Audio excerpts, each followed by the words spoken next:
جی السلام علیکم. وعلیکم السلام جی. جی بھائی. مولانا صاحب سے میرا سوال یہ ہے کہ قرآن پاک پڑھتے پڑھتے اگر ترتیب میں کچھ فرق آ جائے اس کے بارے میں کیا ہے؟ یہ ترتیب سے تھوڑی وضاحت کریں گے؟ یہ میں کہ مطلب قرآن پاک پڑھ رہے ہیں کہ 17واں پڑھنا ہے، وہ 17واں نہیں پڑھا گیا، 18واں پڑھا گیا، پھر 17واں پڑھ لیں. ہاں ٹھیک ہے ٹھیک ہے. ٹھیک ہے. کوئی کیا کہتے ہیں رکوع آگے پیچھے ہو جائے، مطلب نشانی بچوں نے آگے پیچھے کر دی یا خود سے ہی آگے ہو یا گئی؟ ویسے ہی ذہن میں نہیں رہا. ٹھیک ہے.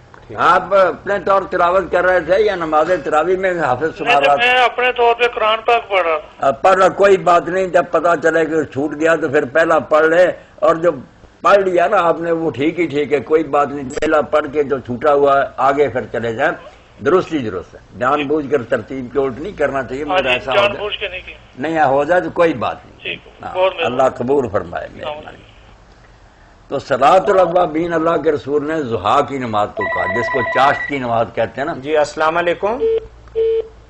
صلاۃ الاوابین حین ترمض الفصال، آپ نے فرمایا اللہ سے ڈرنے، اوابین کہتے ہیں اللہ سے ڈرنے والے، خدا ترس. یہ تو بڑا نیک آدمی کر سکتا نا کہ فرض بھی نہیں نماز اور کاروبار کا ہنگامہ 9-10 بجے کا السلام وقت ہے. علیکم. وعلیکم السلام. گوجرا سے بات کر رہے ہیں. جی بھائی جی فرمائیے. مولانا صاحب سے پوچھنا ہے کہ اگر کوئی خواب کی تعبیر پوچھنا چاہے تو مولانا صاحب بتا دیتے ہیں؟ نہیں بالکل نہیں بتاتے. نہیں بتاتے ہیں؟ نہیں بتاتے.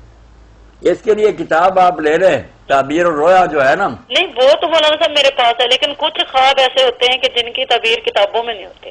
نہیں ملتی نا، یہی مصیبت ہے. ہمارے پاس بھی جو پڑھی ہیں کتابیں کبھی کبھی نکالتے ہیں نا جمعرات کے دن، تو پھر دیکھتے ہیں وہ خواب لکھا ہی نہیں ہوتا. نہیں کچھ سچویشن ایسی ہوتی ہے نا کہ اس کے متعلق نہیں آپ کل 1 بجے کے بعد کال کر لیں، پھر تھوڑی رہنمائی کر سکیں گے. جمعے کے بعد نا، جمعرات کو کریں نا کل جمعرات ہے انشاءاللہ. مولانا. کل جمعرات نا 1:30 بجے کے بعد مسجد میں ہوں گا. میری بہن پوچھیں، شاید کوئی اللہ تعالیٰ سجھا دے بات. اچھا تو نمبر کیا ہے؟ یہی نمبر اسی چلو نمبر ٹھیک ہے. اچھا شکریہ. ٹھیک ہے. تو آپ نے فرمایا کہ اوابین کی نماز اس وقت ہے جب اونٹوں کے بچے جو نا ان کے پاؤں جلنے لگے، ریت اتنی تپ جائے کہ اونٹوں کے بچے آج کل سمجھیں 9-10 یا اس سے زیادہ ہی وقت ہے. تو یہ ہے ضحیٰ کا چاشت کا وقت. 11 ساڑھے 11 تک رہتا ہے. 4 رکھنے، وہ 2 تھی اشراق کی، یہ 4. سورج ڈالنے کے بعد پھر یہ ہے کہ اثر زور سے پہلے 4 آپ نے رکھتے پڑھی ہیں، نماز زور کے بعد 4 پھر پڑھی ہیں. بڑی فضیلت فرمائی کہ جو زور سے 4 پہلے اور 4 بعد پڑھے بالکل اللہ تعالیٰ جنت میں اس کا محل بنائے گا. اور 4 اثر سے پہلے پڑھیں. یہ ہیں نوافل جو اللہ کے رسول علیہ السلام فرضوں کے علاوہ پڑھتے تھے دن کے اندر. جی بہت شکریہ. السلام علیکم. ہلو جی السلام علیکم. جو زکوٰۃ کے بارے میں کچھ بتائیں گے کہ کتنے تولے سونے پہ زکوٰۃ جو واجب ہو جاتی ہے؟ سونا جب 7.5 تولے یا اس سے زیادہ ہو جائے نا تو پھر ساری دولت پر لگ جاتی ہے نا. 7.5 تولے سے کم کسی کے پاس ہو پھر اس پر زکوٰۃ فرض نہیں ہوتی.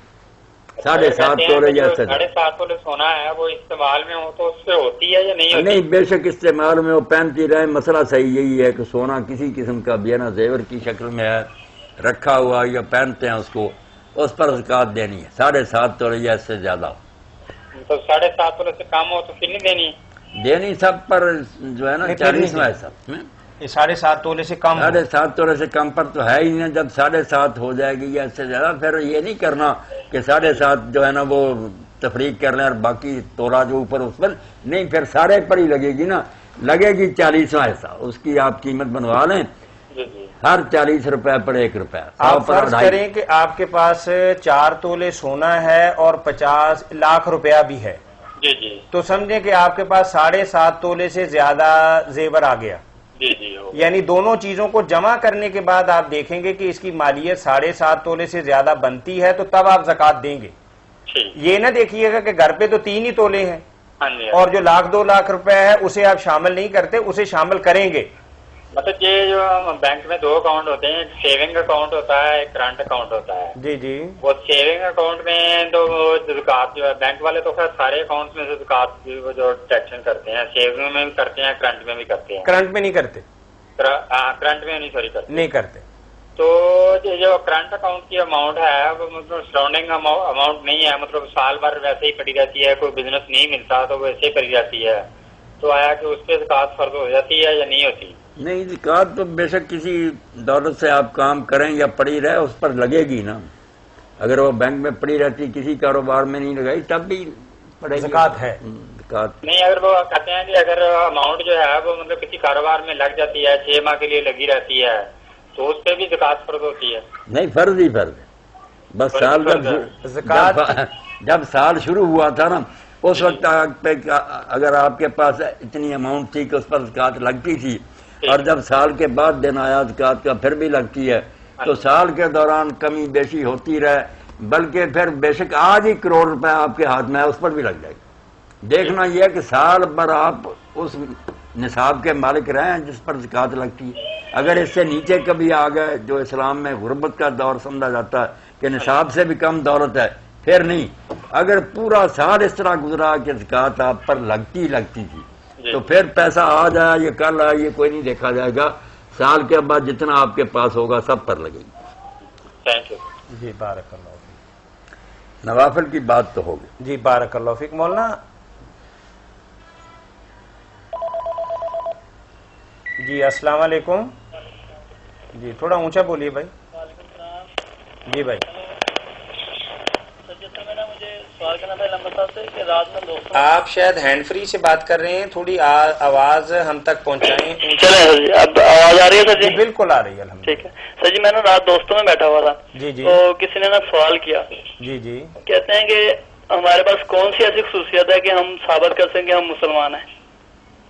مشکل سا سوال آپ کو کر دیا دوستوں نے. جی ہاں. یعنی کوئی ایسی علامت یا جی ہاں. نشانی یا خوبی؟ لیکن ہاں داڑھی رکھ رہے ہیں تو وہ دوسرے بھی رکھتے ہیں، ٹھیک ہے نا.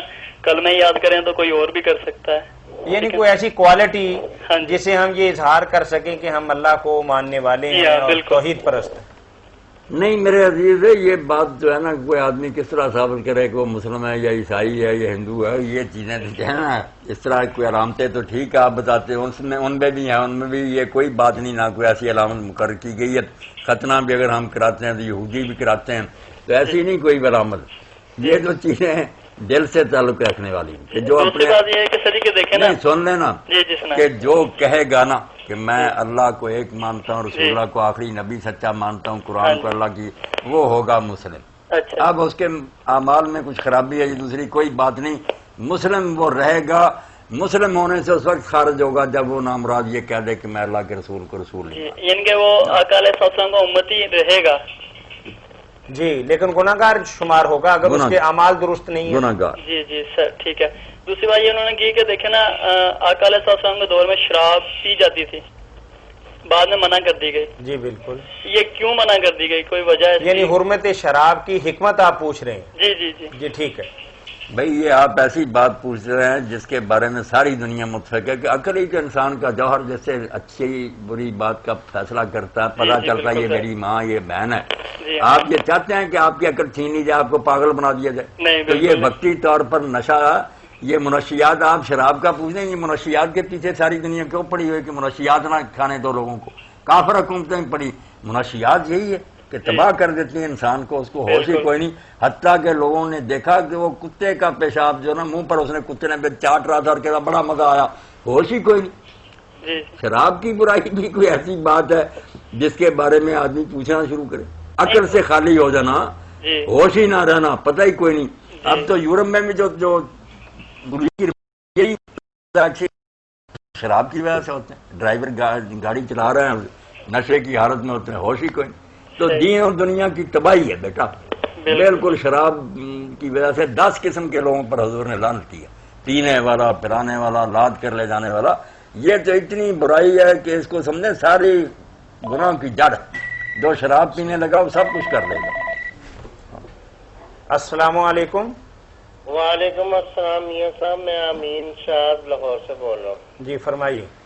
جی یہ جو زمین پہ رینگنے والے کیڑے مکوڑے اور اس طرح کی چیزیں، اگر یہ مطلب بہت زیادہ ان کی بہتات ہو جائے اور یہ مطلب نماز پڑھتے وقت بھی، لیٹتے وقت بھی، فرش پہ بھی، تو ایسے کاٹنے لگے تو ان کو مارنا کیا جائز ہے؟ چلیں بالکل جائز ہے امین صاحب. ہاں ایسے ہے نا چیونٹیاں اور مکوڑے اور دوسری چیزیں اگر زیادہ ہو جائیں اور نہ ختم ہو، کوشش تو کرنی چاہیے کہ کسی طرح چلے جائیں. بعض لوگ عمل بھی کرتے ہیں، میرے ذہن میں سک نہیں، میں نے سنا کہ وہ مبین پڑھتے ہیں سورہ، ایک کیڑا لے لیتے ہیں ہاتھ میں اور پڑھتے جاتے ہیں سورہ یاسین مبین پر کچھ پڑھتے ہیں، جہاں جا کر اس کیڑے کو چھوڑتے ہیں جب سورہ یاسین سارے وہاں منتقل ہو جاتے. میرے اپنے میرے گاؤں میں ہی اپنے لوگوں نے، میرے بچوں کا ماموں ہی ہے، بڑا لکھا نہیں مگر اس نے کیا سنا تھا، سارے کیڑے وہاں سے چلے گئے، وہاں چلے گئے جہاں چھوڑا. مولانا پوچھنا پڑے گا اکرم سے کہ کیسے پڑی تھی، مگر بالکل وہ سارے چلے گئے. اور اگر نہ ہی جائیں نا، جان نہ چھوڑیں، جیسے سانپ کو مار سکتے ہیں ان کو بھی مار سکتے ہیں، کوئی سپرے وغیرہ کر دیں، آگ سے نہ جلائیں، آگ سے نہ جلائیں ان کو. کچھ لوگ جو نا آگ جلا اوپر پھینک دیتے ہیں، یہ بری بات ہے. اور کسی طریقہ سے نا گرم پانی وغیرہ ڈال کر یہ پوچھ رکھیں کسی وقت. ہاں اللہ تعالیٰ انشاءاللہ پوچھ لیں گے. ٹھیک ہے، کچھ اور سوال کریں گے آپ؟ آج نہیں کریں گے، چلو چلیں ٹھیک ہے جی. ٹھیک ہے مولانا، ہمارے پاس ایک سوال ہے، کیا قیامت کے دن یعنی حشر کے دن سارے انسان ننگے ہوں گے، مرد اور عورتیں؟ جی السلام علیکم. وعلیکم السلام. جی جی میں یہاں مریم بات کر رہی ہوں. جی جی ایک سوال پوچھنا تھا مولانا صاحب سے. پوچھئے. جی میں نے پوچھنا تھا کہ جو جمعے والے دن خواتین ساری مل کے صلاۃ و تسبیح پڑھتی ہیں، ہاں ہاں، تو یہ ٹھیک ہے، پڑھنی چاہیے ایسے؟ صلاۃ و تسبیح پڑھنی چاہیے، لیکن انفرادی طور پر، اجتماعی طور پر مولانا منع فرماتے ہیں کہ سنت سے اس کا کوئی ثبوت نہیں ہے. اکیلی میری بہنیں بچیاں پڑھ لیں. نہیں یہ تو ہر محلے میں ہر مسجد میں ایسا اہتمام ہوتا ہے نا کہ صلاۃ و تسبیح ساری. نہیں، یہ سارے غلط کام کر رہے ہیں، شریعت کے خلاف ہے. نہ اللہ کے رسول نے کیا، نہ صحابہ نے، نہ اماموں نے بتایا. جماعتیں جو ہے نا فرض نمازوں کی ہوتی ہیں یا زیادہ زیادہ تراویح ہے، یہ باقی نہیں، جماعت کے ساتھ پڑھنی چاہیے. کتابیں پڑھی ہوئی کہ کوئی نفل نماز جماعت کے ساتھ نہ پڑھی جائے. یہ روکیں سب بہنوں کو، کیوں نیکی کرنے کی بجائے گناہ کما رہی ہو تم. اکیلی پڑھے اگر پڑھنا. مولانا جمعۃ اور المبارک، اس کے لیے بھی جمعہ کا دن نہ رکھیں کہ ضرور جمعہ کے دن ہی پڑھ لیں، جب جی چاہے پڑھے. یہ اپنی طرف سے اگر پابندی لگا دیں کہ جمعے والے دن ہی پڑھنی ہے، یہ بھی دین میں ایک نئی بات ہوگی. چلو ٹھیک ہے، شکریہ. جی ٹھیک ہے. یہ حشر کے حوالے سے ایک سوال کیا لکھا انہوں نے کہ حشر کے دن، اور بعد بھی ساتھ ہی لکھا، مشکل میں ڈال دیا نا. السلام علیکم. وعلیکم السلام. جی بہن. جی مجھے آپ سے اور مفتی صاحب سے سوال کرنے ہیں دو. مفتی صاحب ہی جواب دیں گے جی، سنوں گا میں ہی. آپ بھی دے دیتے ہیں نا کبھی کبھی. اچھا نہیں میں ہی جواب دوں گا انشاءاللہ. تو بعد میں دیں فون بند کرنے کے بعد، مجھے نہیں فون پہ سمجھ آتی. اچھا ٹھیک ہے، آپ سوال دوہرا لیں پھر فون بند کر لیں. آپ کے سوال کا جواب ہم بند فون پہ بھی دیں گے، آپ ٹیلی ویژن پہ سن لیں. ہاں جی تھینک. یہ میں نے پوچھنا ہے کہ عورتیں مفتی بن سکتی ہیں؟ اور دوسرا سوال میرا یہ ہے کہ جیسے کہ ہم سنت جماعت سے تعلق رکھتے ہیں، ہاں ہاں، اور آپ اہل حدیث میں مجھے پتا چلا ہے کہ مفتی صاحب اہل حدیث ہے، اچھا کیا ہم ان سے فتوا لے سکتے ہیں؟ اچھا ٹھیک ہے. کئی مسئلے ہو جاتے ہیں، سنت جماعت کے ہو رہا ہے، اہل حدیث کے ہو رہا ہے. جیسے کہ طلاق کا مسئلہ ہے، کئی ہمارے ہاں کہتے ہیں کہ طلاق اگر 3 بار کسی نے کہہ دی تو ہو جاتی ہے. لیکن اگر آپ میں ہے کہ اگر کوئی شخص کھڑا ہو کے 100 بار بھی کہہ دے، وہ 1 بار ہی کہلائے گی. مولانا کے جواب سے پہلے میں وضاحت کر دوں کہ کئی علماء ہمارے پاس آتے ہیں آپ جیسے، وہ آ کے فتویٰ اپنی مطلب لے کے جاتے ہیں کہ یار ہمارے ہاں تو شاید گنجائش نہیں ہے، تو آپ کے ہاں گنجائش ہے. تو یہی پوچھنا ہے کہ اس طرح سے اگر ہم ایک دوسرے کے جماعت سے لینے لگے فتوے، تو اس طرح تو معاشرے میں لڑائیاں بن جائیں گی. ٹھیک ہے، آپ بند کریں، آپ کو جواب دیں. میں جواب دیتا ہوں. Thank you very much. آپ نے پہلی بات پوچھی کہ کیا عورت بھی مفتی ہو سکتی ہے، کیوں نہیں ہو سکتی. عورتوں کے لیے بھی یہ دروازہ بند نہیں. علم حاصل کریں، اللہ تعالیٰ دین کی سمجھ دے تو وہ بھی مسئلے بتا سکتی ہیں. مفتی ہونے کے لیے کوئی کسی سے لائسنس نہیں لینا پڑتا، مگر یہ پوری طرح علم ہونا چاہیے کہ جو میں کہہ رہا ہوں اگر اللہ کے ہاں مجھ سے پوچھا گیا تو میرا علم ہے ٹھیک، ورنہ میں لوگوں کو گمراہ کر دوں گا تو سب کا بال میری گردن پر ہوگا نا. آپ حضرت عائشہ رضی اللہ عنہا کو دیکھیں، ان کے فتوے جو ہیں ان سے کتابیں بنی ہیں. اسی طرح حضرت ام سلمہ ابن حزم رحمۃ اللہ علیہ نے ذکر کیا کہ یہ صحابہ میں سے زیادہ فتویٰ دینا ان میں حضرت عائشہ رضی اللہ عنہا کا کیا، کہ ان کے تو اگر کتابیں اکٹھی کی جائیں بڑے بڑے دفتر بنیں گے. فتوے دیے، حدیثیں نہیں صرف سنائی، فتوے مسائل بتاتی تھی. بعد میں بھی ایسی عورتیں ہوئی ہیں، بڑے بڑے اماموں نے ان سے حدیث پڑھی ہے پردے میں، اور بالکل پھر سند میں لکھا کہ مجھے فلاں حدیثہ نے یہ سکھائی. تو عورتوں کے لیے بھی دروازہ علم کا بند نہیں. وہ میری مائیں اور بہنیں ہیں، پڑھیں، لوگوں کو مسائل بتائیں، بلکہ سیکھنا چاہیے. اب دوسری بات جو آپ نے کہی نا کہ آپ اہل سنت اور جماعت سے، اور میرے بارے میں کہا میں اہل الحدیث ہوں، اصل میں یہ چیزیں میں کئی مرتبہ کہہ چکا ہوں کہ میرے بارے میں یہ اپنے دلوں سے نکال دینی چاہیے۔ میں یہاں جب بیٹھتا ہوں میں نہ اہل الحدیث ہوں، نہ اہل السنت ہوں، نہ اہل تشیع ہوں، نہ میں بریلوی ہوں، نہ دیوبندی، ایک مسلمان ہوں۔ جس کی جو بات صحیح ہوتی نا، اگر بچی آپ میرا پروگرام سن رہی، میں کتنی مرتبہ کہہ دیتا ہوں کہ یہ مولانا رضا خان بریلوی رحمۃ اللہ علیہ نے کہا، ان کی بات ٹھوس ہے، یہ مولانا اشرف علی تھانوی رحمۃ اللہ نے کہا، ان کی بات سچی ہے۔ میں نہیں کسی گروہ کا پابند ہے، بالکل جو بات حق ہوگی اس کو لیں گے۔ باقی یہ تو آپ کو پتہ ہی ہے کہ اہل الحدیث جو صحیح معنوں میں ہے نا، وہ یہی ہے کہ وہ کسی گروہ میں نہیں ہوتے۔ ان پڑھ اہل حدیث کی بات نہیں، جو اہل حدیث عالم ہوگا وہ ہر ایک کی پڑھے گا، سنے گا، جب اس کو دلیل سے کسی کی بات پکی نظر آئے گی قرآن و حدیث کے مطابق یہ ہے تو اس پر وہ فتویٰ دے گا۔ فرق یہی ہے کہ یہ لوگ ایک گروہ میں بند رہتے ہیں، جانتے ہیں کہ امام ابو حنیفہ رحمۃ اللہ علیہ کی رائے کی کوئی دلیل نہیں مل سکی، مگر کہتے ہیں پتہ ہے یہ امام صاحب کی بات کمزور ہے، مگر کیا کریں ہم حنفی ہیں۔ یہ ہے شرک کی ایک قسم۔ جب پتہ چل گیا کہ یہ بات کچی ہے، کیوں وہ نبی ہیں، دوسرے اماموں نے گناہ کیا، شافعی، مالک، احمد نے، آخر پیرانے پیر رحمۃ اللہ علیہ کے آپ ختم دلاتے ہیں سب کو، وہ حنبلی تھے۔ اب اگر امام ابو حنیفہ کے مذہب سے باہر نکلنا جرم ہے تو ان کا تو دین ہی گیا پیرانے پیر کا، وہ رفع دین کرتے تھے، آمین اونچی آوازیں، کتاب پڑھ لیں، حنبلی تھے، ہر عالم سے پوچھیں حنبلی تھے کہ نہیں پیرانے پیر۔ تو یہ کوئی نہیں دین میں کہ اس گروہ میں رہو جس کی بات پکی وہ لوگ۔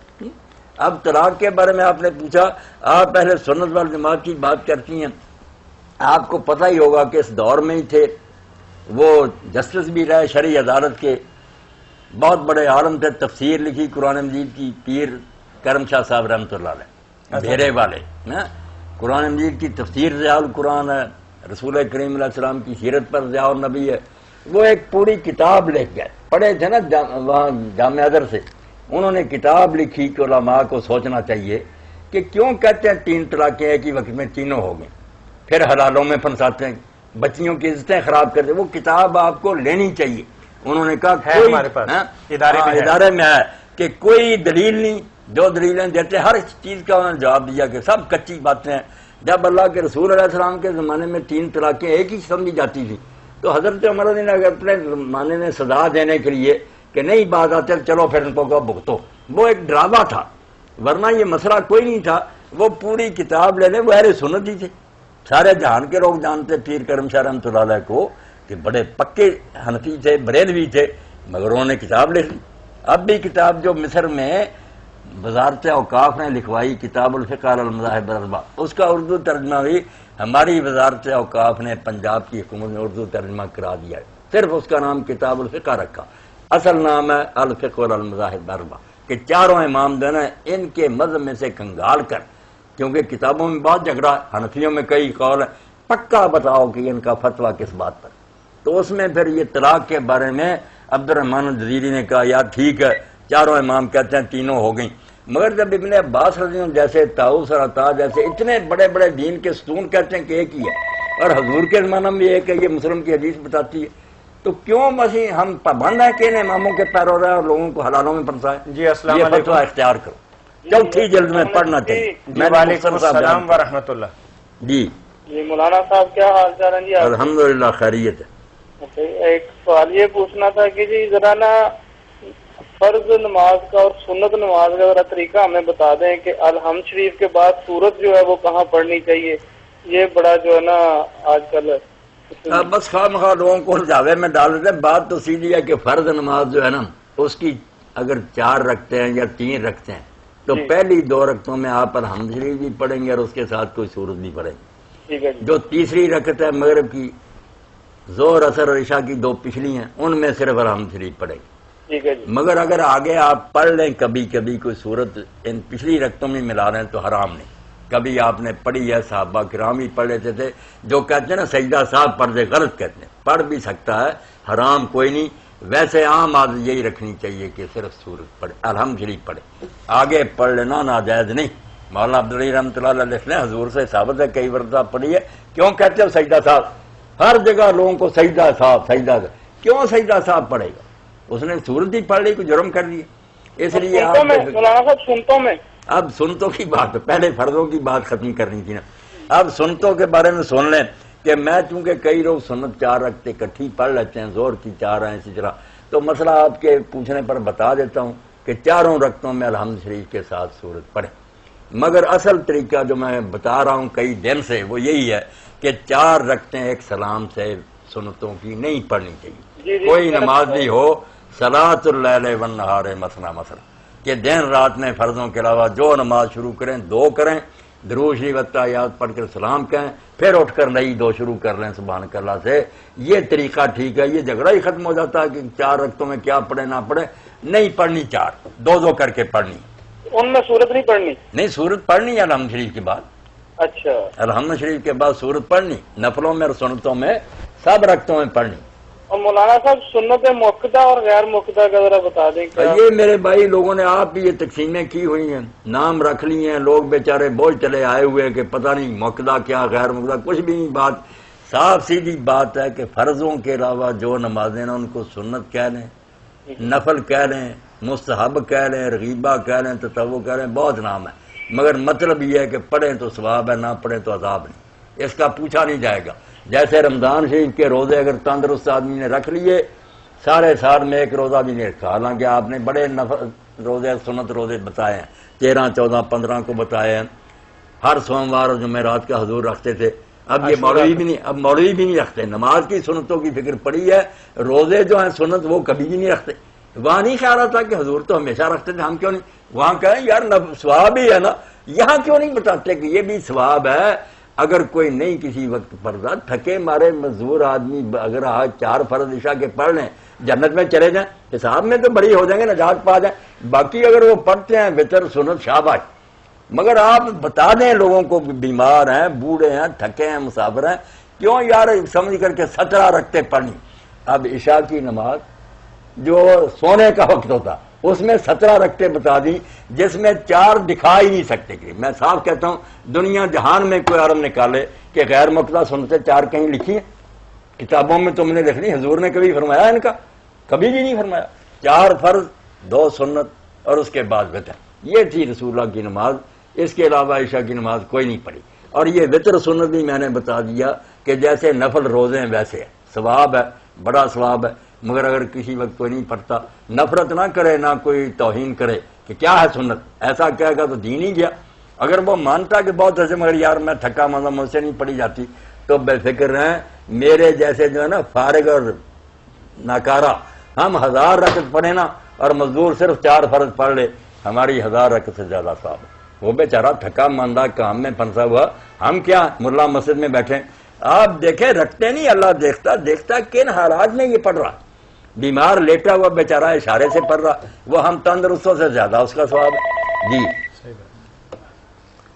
جی السلام علیکم۔ جی السلام علیکم۔ جی وعلیکم السلام۔ ہیلو جی بہن ٹیلی ویژن کی آواز تھوڑا کم کیجیے۔ 1 منٹ ہولڈ کیجیے۔ جی فرمائیے۔ جی السلام علیکم۔ جی وعلیکم السلام ورحمۃ اللہ۔ جی مولوی اسحاق صاحب۔ جی جی سر اکرم بات کر رہا ہوں سرگودا سے۔ جی 2 چیزیں پتہ کرنی تھی۔ فرمائیں۔ ایک تو یہ کہ یہ جو حضرت بلال والا واقعہ ہے کہ آپ جب تک خانہ کعبہ کے اوپر چڑھ کے آپ نے اذان نہیں دی تب تک صبح نہیں ہوئی۔ یہ بات جو نا اکرم بھائی خانہ کعبہ کی نہیں لوگ کرتے، خانہ کعبہ جو تھا نا جب مدینہ میں مکہ میں تھے تو وہاں اذان کیا کرنی تھی، چھپ کر کے نمازیں پڑھتے تھے۔ ہاں جی حضرت بلال نے اذان کہی ہے، مگر وہ تو فتح مکہ کے موقع پر نا، سارے شہر پر حضور کا قبضہ تھا، اسلامی لشکر غالب تھا، صحیح تو چڑھے اور انہوں نے کہی، وہ تو واقعہ۔ اور یہ جو مشہور ہے نا کہ لوگوں نے کہا یہ اذان میں شین نہیں کہتا، اشہدو کی بجائے نا اشہدو کہتا ہے، اس کی اذان درست نہیں، حضور نے روک دیا۔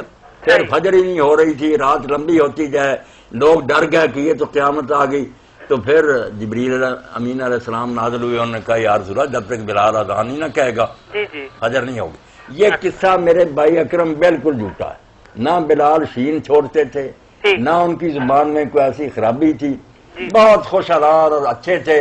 امام سخاوی فرماتے ہیں کہ یہ حضرت بلال والا قصہ لوگوں نے جو بنایا، لا صلی اللہ سرے سے اس کی کوئی بنیاد نہیں، جھوٹ ہے جو یہ ملا حضرات سنا دیتے ہیں، خدا سے نہیں ڈرتے، کوئی بلال کا یہ واقعہ نہیں ہوا۔ اچھا مطلب یہ حدیث مجھ کو، جو آپ میرے سوال کو فالو شاید نہیں کر پا رہے ہیں، جو مجھ کو چاہیے کہ جب تک حضرت بلال نے اذان نہیں دی تب تک صبح نہیں ہوئی.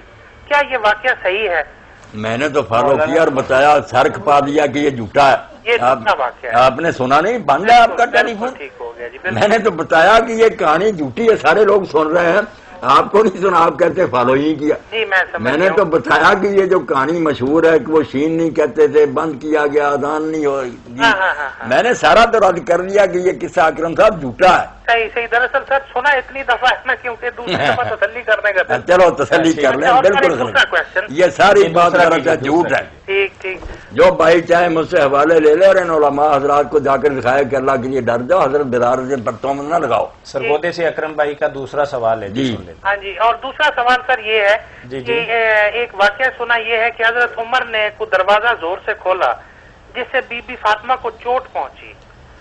یہ بھی اکرم بھائی بات بڑی مشہور اور کتابوں میں لوگوں نے لکھ دی، جس سے ہمارے شیعہ دوست ہیں ان کے دل زخمی ہیں. وہ کہتے ہیں یار جس نے یہ کام کیا کہ دروازہ گرایا، حضرت فاطمہ تو زہرا زخمی ہوئی، ان کا بچہ ساکت ہو گیا، وہ ان کے بازو پر بھی چوٹ لگی، پھر وہ شہید ہو گئی.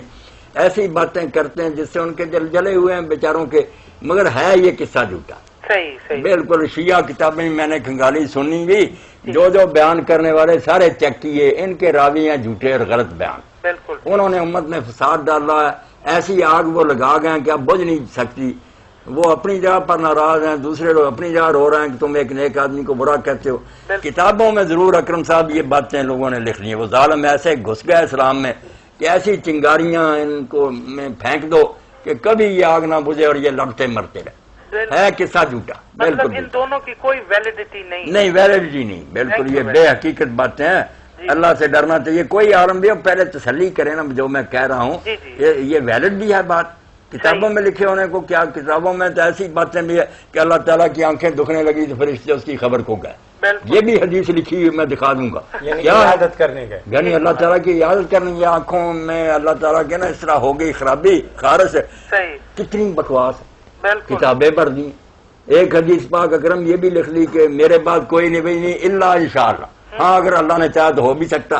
وہ ہمارے یہ کیا قادیانی دوست پکڑے لیے پھرتے ہیں کہ تم لا نبیہ پادی پرچہ آگے نہیں، کہ اگر اللہ نے چاہا تو ہو بھی سکتا. مگر وہ شکر ہے کہ جب سے دین چلا ہے چھانٹی کرنے والے عالم اللہ نے پیدا کر دیے، ساتھ ساتھ انہوں نے نشان دہی کر دی. اتنا ٹھیک ہے، آگے بکواس یہ اس کا گھڑا ہوا. چلیں بہت شکریہ بھائی. ٹھیک ہے جی. حشر کے متعلق شاید سوال پورا ہی نہ ہو مولانا. کوئی بات نہیں، جو اکالیں آ رہے ہیں السلام علیکم. ہلو السلام علیکم. جی وعلیکم السلام ورحمۃ اللہ. جی ڈاکٹر ذوالفقار بول رہا ہوں فیصل آباد سے. ماشاء اللہ ڈاکٹر صاحب پوچھیں. جو کیا حال ہے جی؟ الحمدللہ خیریت. پوچھنا تھا انجیکشن لگانے سے روزہ ٹوٹ جاتا ہے یا نہیں؟ نہیں ڈاکٹر صاحب، جیسے آپ مریضوں کو انجیکشن لگواتے ہیں نا جو بیمار واقعی ہوتے ہیں، یہ تو نہیں روزے کو کوئی نقصان پہنچاتا. اب اس پر صلح ہو گئی ہے، بریلوی علماء بھی متفق ہو گئے، دیوبندی ہو گئے، بالکل مصر میں وزارت اوقاف نے الفقہ والمزاد سب، علامہ البانی سب مانتے ہیں کہ اس سے نہیں. مگر اگر کوئی شخص بدنیت ویسے ہی گلوکوز وغیرہ کر گیا کہ مجھے پیاس بھوک لگے ہی نا، تو وہ تو ڈاکٹر صاحب آپ جانتے ہیں کہ اس کی نیت ہی نہیں نامراد کی روزہ رکھنے.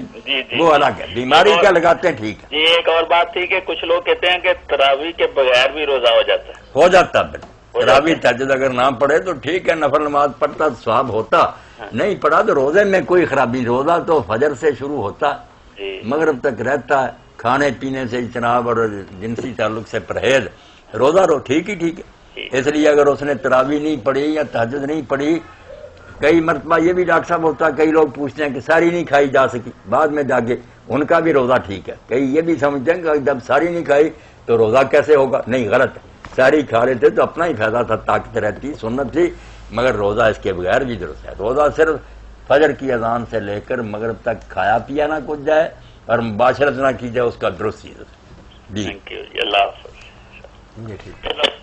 یہ جو حشر کے دن ہے نا کہ ننگے ہوں گے، اس سوال کرنے والے نے بعد میں بھی لکھ دیا کہ بعد میں بھی ننگے ہی رہیں گے. جی السلام علیکم. جی وعلیکم السلام. جی مولانا صاحب کیا حال چال ہے؟ جی الحمدللہ خیریت. خیریت ہے. جی پوچھیں جو پوچھنا. میرے اپنا دفتر میں جی میرا اکاؤنٹنٹ ہے جی، شادی اس کی ہو گئی ہوئی ہے لیکن جو ہے نا اولاد نہیں ہوئی.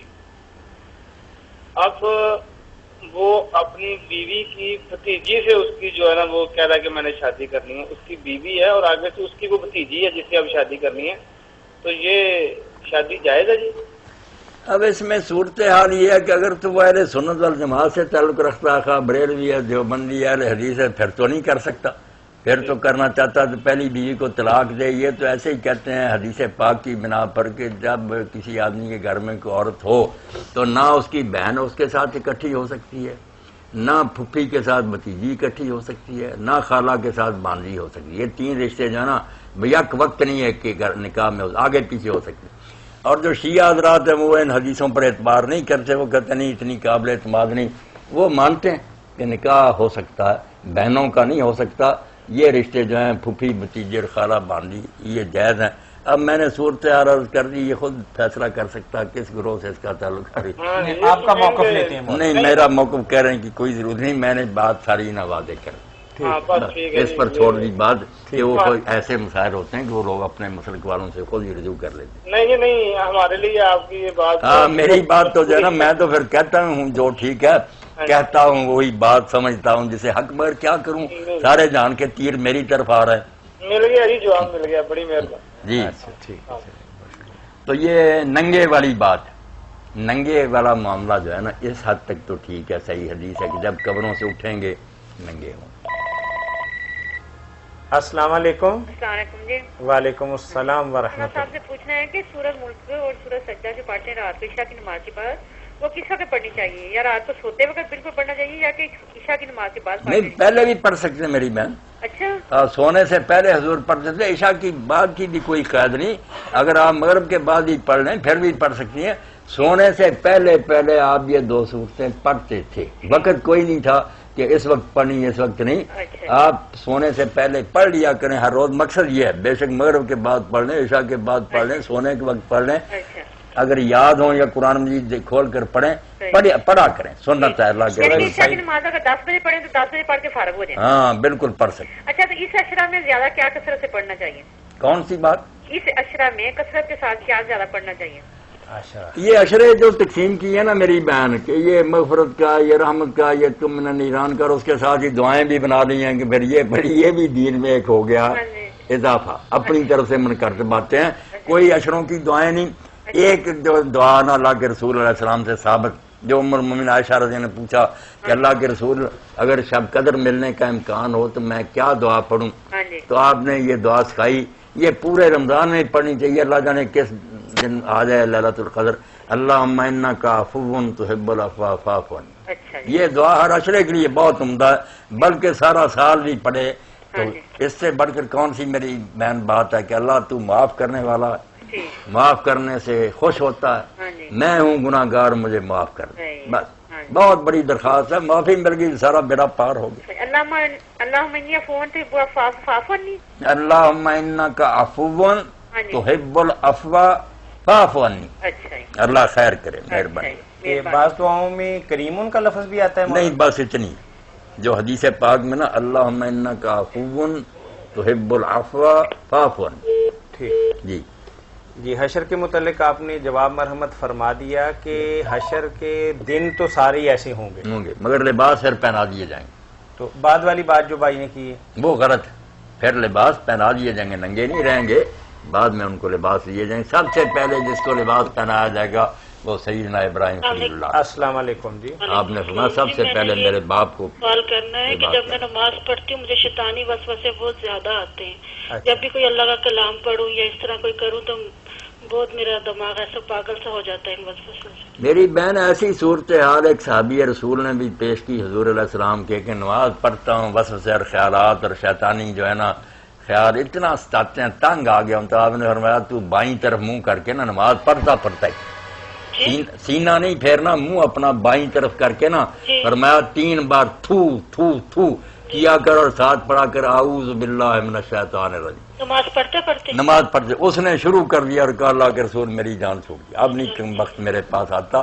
تو یہ آپ بھی نا قرآن مجید پڑھ رہی ہوں یا نماز پڑھ اتنا کر لیں کہ نماز کے اندر ہی سر صرف پھیرنا ہے، سینہ قبلہ کی طرف ہی رہے، تھوڑا سا منہ بائیں طرف کر کے نا تھو تھو تھو 3 بار اور ساتھ 3 بار اعوذ باللہ من الشیطان الرجیم۔ انشاءاللہ اللہ کے رسول علیہ السلام کی اس دعا کی برکت سے نا یہ مصیبت ختم ہو جائے گی. بہت مہربانی، شکریہ. ٹھیک ہے. ابراہیم علیہ السلام کو پہلے لباس پہنایا جائے گا. اب یہاں حضرت عائشہ رضی اللہ عنہا نے فرمایا یا رسول اللہ جب ننگے ہوں گے مرد عورت، یہ زمانہ تو نہیں کہ ننگوں کی کلبیں بنی ہوئی اور ننگے جلوس نکالتے ہیں یورپ میں مرد عورتیں، وہ تو ام المومنین انہوں کا حضور کیا بنے گا عورتوں کا ننگے.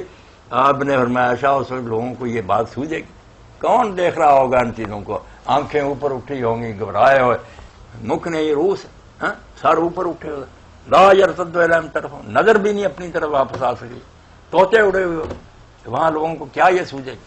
یہ حدیث پاک میں آپ نے سمجھا. باقی پھر لباس دے دیے جائیں. اس میں کوئی خاص حکمت مولانا اس طریقہ کار میں؟ حکمت تو اللہ کو معلوم ہے، مگر جو سمجھ میں آتی ہے وہ یہی بات، جیسے قرآن مجید میں ایک جگہ آتا ہے نا جس طرح تم خالی ہاتھ پیدا ہوئے تھے اسی طرح آپ میرے پاس لوٹ آئے ہو. کیا ہے پلے تمہارے؟ ماں کے پیر سے پیدا ہوئے اس وقت بھی تمہارے بدن پر کچھ نہیں تھا، تم نے حرام حلال کمائے، وہ سارا ترک ما خبرنا جو دیا تھا ہم نے آپ پیچھے چھوڑا ہے. اب ننگے کھڑے ہو، اس مال کی خاطر بے ایمان بنے ہوئے تھے. جی السلام علیکم. ہلو. جی السلام.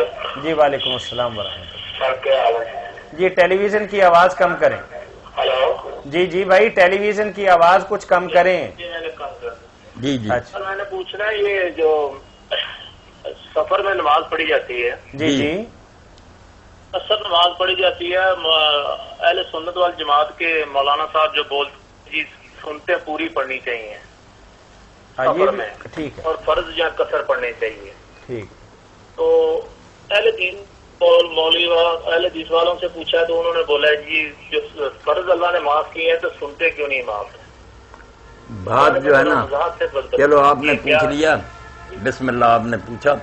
معاملہ یہ ہے سنت کیا ہے حدیث کیا صاحب مسلمان یہ بھائی یہ سب کو پتا ہے کہ اللہ کے رسول علیہ السلام نے سوائے 2 فجر کی سنتوں کی اور جو وتر ہے نا عشاء کے، ان کے علاوہ کسی سنت کی پابندی نہیں کی سفر میں. یہ ابن عمر رضی اللہ عنہ نے کہا میں نے رسول اللہ کے ساتھ سفر کیے، حضرت ابو بکر عمر کے، کوئی دور کی نماز 2 فرضوں سے پہلے نہ پیچھے کچھ نہیں پڑتا.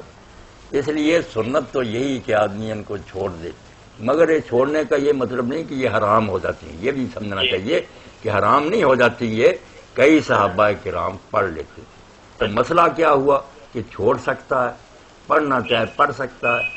امام ابو حنیفہ رحمۃ اللہ نے جو بات کہی نا وہ نہیں جو مولوی حضرات نے آپ کو بتائی، وہ کہیں کہ اگر تو سفر جاری ہے، آپ جا ہی رہے ہیں اسلام آباد کو یا مکے، راستے میں نہ پڑھیں، پھر وہ بھی کہتے ہیں کہ نہ پڑھو، پھر نہ پڑھنا بہتر ہے. اور اگر آپ کسی جگہ ٹھہر گئے تو وہاں اگر آپ کو آرام میسر ہے، آپ نماز پڑھنے جاتے ہیں جماعت کے ساتھ یا طرح، تو جب آپ سفر کر نہیں رہے رکے ہوئے کہیں تو پڑھنے، یہ نہیں کہ ضرورت پڑے، وہ کہتے ہیں پڑھ لینا بہتر ہے.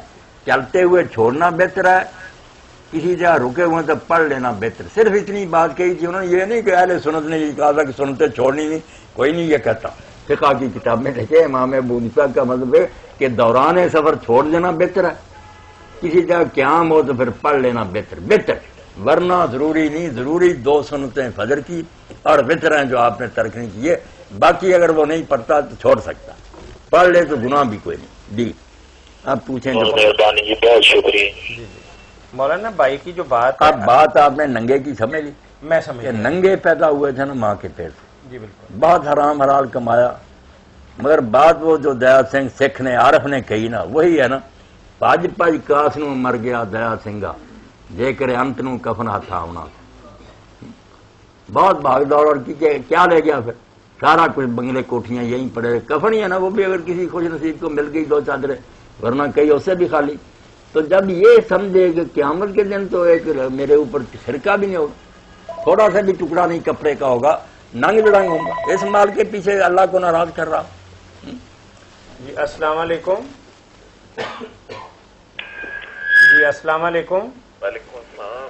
جی بھائی میں طارق بات کر رہا ہوں فیصل آباد سے. جی فرمائیے بھائی. یہ بتائیں کہ جو ظہر کی نماز ہے، جیسے مولانا صاحب فرما رہے ہیں سنتوں کے متعلق، نوافل کے متعلق، جی جی وہ ظہر کی نماز میں اگر کسی وجہ سے صرف فرض ادا کر لیے تو کیا اس کے متعلق حکم ہے؟ میں نے عرض کر دیا کہ اللہ کے رسول نے امت کی سہولت کے لیے ہر عبادت کے 2 حصے کر دیے. عقل ہونی چاہیے، وہ نماز ہو روزہ ہو، حج ہو، کچھ بھی ہو، ایک حصہ ہے مقام نجات. جیسے آپ امتحان میں سمجھیں نا پاس مارکس ہے کہ اتنے نمبر لے لے تو پاس ہو جاتا، فیل ہونے سے بچ گیا. اسی طرح مقام نجات جو ہے نا، فرض اگر کوئی شخص پڑھتا رہے، سنت وطر نہ پڑھے، بے قدری نہ کرے، احترام کرے، مگر پڑھتا نہیں پڑھا جا سکتا، یہ پڑھتا ہی نہیں، تو نجات ہو جائے گی. سوال نہیں ہوگا کیوں نہیں کیا. آگے ہے مقام درجات. جیسے زیادہ نمبر لے کر وہ ڈویژنیں لیتے ہیں، وظیفے لیتے ہیں، اعلیٰ ہو جاتے ہیں، گولڈ میڈل ملتے ہیں ان کو. یہ ترقی کے لیے کیا فرض روزوں کے علاوہ ہر مہینے کی 13، 14، 15 کو رکھیں، اثر سوموار اور جمعرات کا رکھیں. حضور رکھتے تھے، ثواب ہے. نہ رکھے مولوی حضرات سے پوچھیں، رکھتے تو یہ بھی نہیں پتہ نہیں جو رمضان کے بھی رکھتے ہیں یا نہیں، مگر یہ سنت روزے تو کبھی سوچتے بھی نہیں نا. تو پوچھے وہ نہیں سنتے، کیوں نہیں وہ کرتے؟ بھائی مسئلہ ہے کہ کر لیں گے ثواب ہے. یہی ان سنتوں کا ہے کہ 2 فرض، فجر 4، زور 4، اثر 3، مغرب 4 ایسا. یہ ہے میرے بھائی مقام نجات. چھوٹنے کے لیے اتنا ہی کافی ہے. آگے ہے مقام درجات. اس کی تو حد ہی کوئی کہ سنتیں پڑھیں، نوافل پڑھیں، مکروہ وقتوں کو چھوڑ کر دیں رات جتنا عبادت چاہے کر سکتے ہیں. مگر یہاں یہ چھوڑنا نہیں. یہ کال سننے کے بعد ایک نقطہ سمجھا. جی السلام علیکم. وعلیکم السلام. جی بھائی یعنی ایک سوال پوچھنا ہے کہ جو ہم تہجد میں پڑھتے ہیں، ہاں السلام علیکم ایھا النبی ورحمۃ اللہ وبرکاتہ، ٹھیک ہے، اور جو الصلاۃ والسلام علیکم اس پر ہم کہتے ہیں نہیں یہ پڑھنا چاہیے، ہاں اس کے بارے میں آپ کیا فرمائیں گے؟ میرے بھائی جو یہ کہتے ہیں نا کہ الصلاۃ والسلام علیکہ یا رسول اللہ نہیں پڑھنا چاہیے، یہ پتہ نہیں انہوں نے احتیاط سے کہ کئی لوگ غلط عقیدوں میں مبتلا ہو جاتے ہیں کہہ دیا ہوگا. مسئلہ نہیں. مسئلہ آپ کی بات بالکل ٹھیک ہے کہ السلام علیکہ ایھا النبی میں اور الصلاۃ والسلام علیکہ یا رسول اللہ میں کوئی عربی لحاظ کے میں فرق نہیں. ایک ہی بات، اے اللہ کے رسول آپ پر سلام ہو، اے اللہ کے رسول آپ پر صلاۃ و سلام ہو، ایک ہی بات ہے، بالکل جائز ہے. باقی عقیدہ تو درست رکھنا چاہیے کہ اللہ تعالیٰ آپ تک پہنچاتا ہے، فرشتے پہنچاتے. یہ بھی حضور نے کہا، ورنہ آپ کہہ دیتے میں ہر جگہ سنتا ہوں، کوئی صحیح حدیث ہوتی، ہمیں کیا اعتراض؟ جیسے اللہ نے فرشتے مقرر کیے ہیں، حضور کو بھی طاقت مگر دلیل دیکھنی چاہیے. دلیل میں یہی ہے کہ اللہ کے فرشتے ہیں جو مجھ تک سلام پہنچاتے ہیں. یہ حضور نے خود فرمایا. اس لیے ہم مجبور ہیں کہ مانیں کہ اللہ نے سسٹم بنایا ہوا، آپ کو ڈائل ہو جاتا ہے، سلام پہنچتا ہے، آپ اس کا جواب دیتے ہیں، برحق ہے. اس لیے اگر کوئی یہ یقین کر کے میں فون پر کہتا چچا جی السلام علیکم، جب یہ حلال ہے تو اللہ کا انتظام تو زیادہ محکم ہے، اس میں تو خلل ہو ہی نہیں سکتا. اس پر میں اگر کہہ دوں اللہ کے رسول السلام علیکم یا رسول اللہ الصلاۃ والسلام، بالکل جائز. یہ کوئی مسئلہ نہیں، خام خواہ کا مسئلہ بنا ہوا ہے. بالکل آپ بے فکر ہو جائیں، جیسے اتحیات میں جائز ہے بعد میں بھی جائز. اچھا دوسرا مسئلہ میرا یہ ہے مولانا صاحب کہ وطر ایک رات میں کتنے ہیں، 1 یا 3؟ وطر ایک رات میں ایک ہی ہے. یہ جو ہے نا نقض الوطر کرتے کہ اگر شام کو پڑھ لیے تو پھر کہتے ہیں تہجد کے وقت اٹھے تو پھر ایک رکعت پہلے اکیلی پڑھے تاکہ اس وطر کے ساتھ یہ مل کر وہ وطر ٹوٹ جائے، پھر پڑھتے رہیں، بعد میں ایک وطر پھر پڑھیں. یہ 3 وطر ایک رات میں. اما عائشہ رضی اللہ عنہا جب سنا اور حضرت صاحب نے کہا لوگوں تم نے تو وطر کو مذاق بنا لیا. خود اللہ کے رسول نے فرمایا لا وطرانے فی لیلہ، ایک رات میں 2 وطر نہیں. حضرت طلق بن علی نے یہی جو رمضان کی رکھتے ہیں تراویح مسجد میں جماعت کرائی، وطر پڑھائے، پھر اپنے قبیلے میں گئے، وہ بھی کہنے لگے حضرت ہمیں ہی پڑھا دو، پھر ان کو بھی پڑھائیں، مگر وطر کا وقت آیا تو انہوں نے کہا نہیں وطر نہیں میں پڑھوں گا، ایک رات میں 2 یعنی ایک ہی وطر ہے ایک رات، ایک ہی وطر. بالکل. اور ایک سوال اور ہے مولانا صاحب میرا، جی چلے یاد کر لیں پھر کال دے لیں، کل کر لینا، پھر وقت دوسرے لوگوں کو بھی دینا. بڑی خوشی ہوئی، جو چیز چاہے پوچھے. اللہ ٹھیک ہے، مہربانی، فضل فرمایا. جی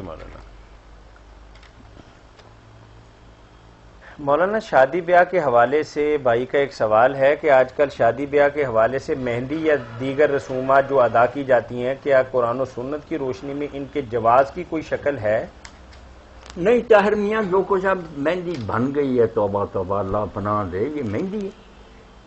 یہ تو بدماشی اور بے حیائی کی انتہا ہے. لڑکیاں بھی ننگے سر میک اپ کیا ہوا، لڑکے بھی ناچتے گاتے جاتے ہیں، کنڈیلیں پکڑی ہوئی ہیں، مہندی لے کر جا رہے ہیں. ہندو لوگ، بالکل ہندوؤں کی یہ رسمیں. وہ تو ٹھیک ہے کہ جس بچی کی شادی ہونی تھی اس کے ہاتھ رنگ دیتے تھے لوگ، گھر میں بیٹھے کوئی بات نہیں. وہ حجام جو ہوتے تھے نائی، ان کی نینیں، ان کا کام ہوتا تھا کہ وہ تیار کرتی تھی دلہن. تو وہی بیوٹی پارلر تھا اس وقت کہ اس کو خوشبو لگاتی تھی، بٹنا مرتی تھی. چلو گھر کی بات کی شرم ہو جاتی، صرف ہاتھوں کو مہندی. اس طرح ہوتا تھا کہ ہجوم جا رہا، مہندی لے جا رہے ہیں، وہ ادھر لے جا رہے ہیں. اس کا نہ پوچھیں حلال حرام کا، یہ تو خالص ہندوانہ. میں حلال کا نہیں پوچھا کہ مطلب تھوڑی بہت اس کی نہیں کوئی گنجائش نہیں. بچی نے مہندی لگانی تو خود بھی لگا سکتی ہے، اپنے ہاتھوں پر لگا رہے گھر بیٹھی. یہ چیزیں نہیں، جو ہمارے مذہبی گرانے گنے جاتے ہیں نا، وہی گنے جاتے ہیں کہ جو 5 وقت نماز کا اہتمام کرتے ہیں، پردہ کرتے ہیں کچھ اس طریقے سے.